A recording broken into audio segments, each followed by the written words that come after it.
അസ്സലാത്തു വസ്സലാമു അലൈക യാ സയ്യിദി യാ റസൂലല്ലാഹ് സല്ലല്ലാഹു അലൈഹി വസല്ലം. മുഹിബ്ബീങ്ങളെ, ഇന്ന് ഞാൻ പറയാൻ പോകുന്നത് ഒരുപാട് ആളുകൾക്ക് ഫലം കിട്ടിയിട്ടുള്ള ഒരു വിശുദ്ധമായ ഖുർആനിലെ ഒരു സൂറത്തിനെ കുറിച്ചിട്ടാണ്. ഇൻഷാ അല്ലാഹ് ഇന്ന് ഞാൻ പറയാൻ പോകുന്നത്. ഈ സൂറത്തിനെ കുറിച്ചിട്ട് മുത്തുനബി സല്ലല്ലാഹു അലൈഹി വസല്ലമ തങ്ങൾ എന്താണ് പറഞ്ഞത്, അതേപോലെ തന്നെ ഇതിൻ്റെ ഗുണങ്ങളെ പറ്റിയാണ് ഇൻഷാ അല്ലാഹ് ഇന്ന് ഈ വീഡിയോയിൽ ഞാൻ പറയുന്നത്. അതുകൊണ്ട് തന്നെ എൻ്റെ മുഹിബ്ബീങ്ങളെ, നിങ്ങളെല്ലാവരും വീഡിയോ ഫുള്ളായിട്ടൊന്ന് കാണാൻ നോക്കുക. ഇൻഷാ അല്ലാഹ് അല്ലാഹു സുബ്ഹാനഹു വ തആല തൗഫീഖ് നൽകുമാറാകട്ടെ. ആമീൻ യാ റബ്ബൽ ആലമീൻ. മിക്കവാറും സൂറത്തുൽ ഫത്ഹ് ഓതിക്കൊണ്ടിരിക്കുന്നവരായിരിക്കും നമ്മളൊക്കെ.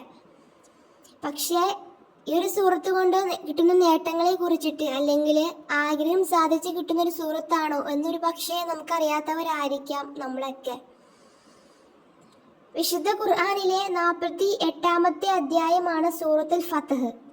സൂറത്തുൽ ഫത്ഹ് ഓതിയാൽ ഒരിക്കലും നടക്കാത്ത ആഗ്രഹങ്ങൾ വരെ പൂവണിയും. അതേപോലെ തന്നെ എല്ലാവിധ തടസ്സങ്ങളും പ്രയാസങ്ങളും നീങ്ങിക്കിട്ടും, അല്ലെങ്കിൽ മാറിക്കിട്ടും സൂറത്തുൽ ഫത്ഹ് ഓതിയാൽ. ഇനി നമുക്ക് മുത്തുനബി സല്ലല്ലാഹു അലൈഹി വസല്ലമ തങ്ങൾ എന്താ പറഞ്ഞതെന്നുള്ളത് കേൾക്കേണ്ട മുഹിബ്ബീങ്ങളെ, നമുക്ക് കേട്ടാലോ. മുത്തുനബി സല്ലല്ലാഹു അലൈഹി വസല്ലമ തങ്ങൾ പറഞ്ഞു, ഈ രാത്രിയിൽ എനിക്കൊരു സൂറത്ത് അവതരിപ്പിച്ചു. ഇഹലോകത്തേക്കാളും അതിലുള്ള സകലതിനേക്കാളും എനിക്ക് പ്രിയങ്കരമാണ് സൂറത്തുൽ ഫത്ഹ് എന്നത് ബുഖാരി ഇമാം റിപ്പോർട്ട് ചെയ്ത ഹദീസാണിത്. അപ്പോൾ മുത്തുനബി സല്ലല്ലാഹു അലൈഹി വസല്ലമ തങ്ങൾക്ക് ഏറ്റവും പ്രിയപ്പെട്ട ഒരു സൂറത്തും കൂടിയാണ് സൂറത്തുൽ ഫത്ഹ് എന്ന് പറയുന്നത്. അതേപോലെ തന്നെ ഹവാസുൽ ഖുർആൻ എന്ന കിതാബിലൂടെ പറയുന്നുണ്ട്, സൂറത്തുൽ ഫത്ഹ് പതിവായി ഓതുന്നവനാണെങ്കിൽ അവനിക്ക് മുത്തുനബി സല്ലല്ലാഹു അലൈഹി വസല്ലമ തങ്ങളെ സ്വപ്നത്തിൽ കാണാൻ കഴിയുമെന്നത്. ഒരു മുഹിബ്ബീനെ സംബന്ധിച്ച് അവൻ്റെ ഏറ്റവും വലിയ ആഗ്രഹമായിരിക്കാം പുന്നാര മുത്തുനബി സല്ലല്ലാഹു അലൈഹി വസല്ലമ തങ്ങളെ വെട്ടിത്തിളങ്ങുന്ന ആ പൂമുഖം, ആ പ്രകാശിക്കുന്ന ആ പൂമുഖം ഒന്ന് കണ്ണീറെ കാണണമെന്നത്, അല്ലേ? രണ്ടാമത്തെ ആഗ്രഹം എന്ന് പറയുന്ന അവനിക്ക് ആ പുണ്യഭൂമിയിൽ ചെന്നെത്തുക എന്നതായിരിക്കാം. അപ്പോൾ സൂറത്തുൽ ഫത്ഹ് കൊണ്ടിട്ട് എന്താണ് മുത്തുനബി സല്ലല്ലാഹു അലൈഹി വസല്ലമ തങ്ങളെ കാണാൻ കഴിയുമെന്നതാണ് നാം മനസ്സിലാക്കേണ്ടത്. ഇൻഷാ അല്ലാഹ് നമുക്കൊക്കെ മുത്തുനബി സല്ലല്ലാഹു അലൈഹി വസല്ലമ തങ്ങളുടെ പൂമുഖം ഒന്ന് കാണൂലേ? പക്ഷേ നമ്മൾ ആഗ്രഹിച്ച മാത്രം പോരാ, നമ്മുടെ കുറേ സ്വഭാവങ്ങളൊക്കെ എല്ലാം മാറ്റണം. ഹറാമായ വീഡിയോകൾ കാണുന്നതും അതുപോലെ മോശമായ പ്രവൃത്തികളിൽ നിന്നെല്ലാം നമ്മൾ വിട്ട് പിരിഞ്ഞ് അള്ളാഹുവിനെ ഓർത്ത് അവനിക്ക് വേണ്ടി ഇബാദത്ത് എടുത്ത് മുത്തുനബി തങ്ങൾ ഒരുപാട് ഇഷ്ക് വെച്ച് അങ്ങനെയൊക്കെ ചെയ്താൽ എന്തായാലും മുത്തുനബി സല്ലല്ലാഹു അലൈഹി വസല്ലമ തങ്ങളെ സ്വപ്നത്തിൽ കാണാൻ പറ്റും. പക്ഷെ കുറേ ശ്രമിക്കണം. ഒന്ന് കണ്ടില്ല എന്ന് വെച്ച് പിന്നെ മോശപ്രവൃത്തിയിലേക്ക് പോവുക ചെയ്യരുത്. നമ്മളിങ്ങനെ ചെയ്തുകൊണ്ടേയിരിക്കുക, നല്ല നല്ല പ്രവൃത്തികൾ മാത്രം. എങ്കിൽ തങ്ങളെ കാണണം എന്നുള്ള അതിയായ ആഗ്രഹങ്ങൾ ഇങ്ങനെ കൽബിൽ ഇങ്ങനെ ഹൃദയങ്ങളിലേക്ക് ആഴ്ന്ന് ഇറങ്ങുക. എന്തായാലും തങ്ങളെ കാണാൻ പറ്റുമെന്നുള്ള ഉറപ്പ് തന്നെയാണ് കേട്ടോ മുഹിബ്ബീങ്ങളെ.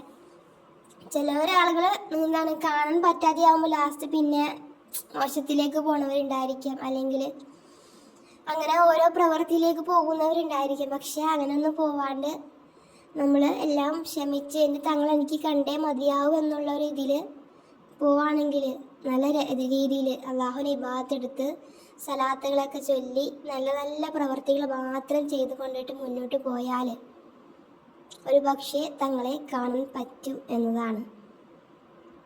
ഇൻഷാ അല്ലാഹ് അതവിടെ നിൽക്കട്ടെ. അപ്പോൾ സൂറത്തുൽ ഫത്ഹ് ഓതിയാൽ മുത്തുനബി സല്ലല്ലാഹു അലൈഹി വസല്ലമ തങ്ങളെ സ്വപ്നത്തിൽ കാണാൻ പറ്റും, സ്ഥിരമായി ഓതുന്ന ഒരു വ്യക്തിക്ക്. അതേപോലെ തന്നെ മറ്റു നേട്ടങ്ങളെ കുറിച്ച് നമുക്ക് പറയാം. ഭൗതികവും പാരിത്രികവുമായ എല്ലാ നന്മകളുടെയും പൂട്ടും അയാളുടെ മുമ്പിൽ തുറക്കപ്പെടും. ദുർബലൻ ഓതിയാൽ പ്രബലനാകും, അഥവാ കരുത്തുണ്ടാകും. പരാജയപ്പെട്ടവൻ ഓതിയാൽ വിജയമുണ്ടാകും, വിജയിച്ചു കയറും. പ്രയാസപ്പെട്ടു ജീവിക്കുന്നവന്റെ പ്രയാസങ്ങൾ നീങ്ങും. എങ്ങനെ? സൂറത്തുൽ ഫത്ഹ് ഓതിയാൽ. കടമുള്ളവൻ ഓതിയാലോ അവന്റെ കടം നീങ്ങി കിട്ടും. ജയിലിൽ അകപ്പെട്ടവൻ ഓതിയാലോ അവൻ ജയിലിൽ നിന്നും മോചിതനാകും. ദുരിതമുള്ളവൻ്റെ ദുരിതം അകലും. ഇങ്ങനെ തുടങ്ങി ഒരുപാട് മഹത്വങ്ങളാണ് സൂറത്തുൽ ഫത്ഹ് കൊണ്ട് നമുക്ക് നേടിയെടുക്കാൻ പറ്റുന്നത്. ഇൻഷാ അല്ലാഹ് അങ്ങനെ ഒരുപാട് അനുഭവങ്ങൾ നിറഞ്ഞ അത്ഭുതങ്ങൾ നിറഞ്ഞ ഒരു സൂറത്തും കൂടിയാണ് സൂറത്തുൽ ഫത്ഹ് എന്ന് പറയുന്നത്.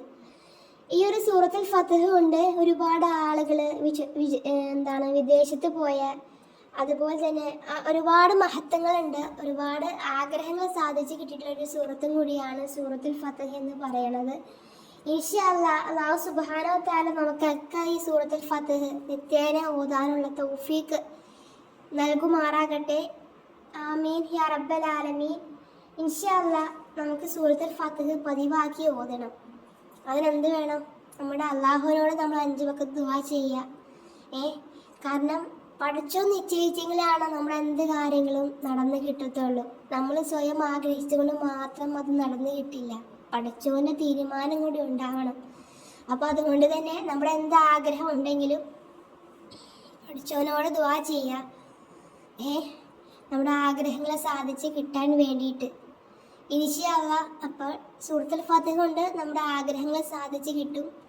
അപ്പോൾ അതോടൊപ്പം തന്നെ നമ്മൾ പഠിച്ചവനോട് ദുആ ചെയ്യുക, നമ്മുടെ ആഗ്രഹങ്ങൾ സാധിച്ച് കിട്ടാൻ വേണ്ടിയിട്ട്. നമ്മുടെ പ്രയാസങ്ങൾ, നമ്മുടെ ബുദ്ധിമുട്ടുകൾ മാറിക്കിട്ടാൻ വേണ്ടി പഠിച്ചവനോട് 5 വഖത്ത് നമ്മൾ ദുആ ചെയ്യുക.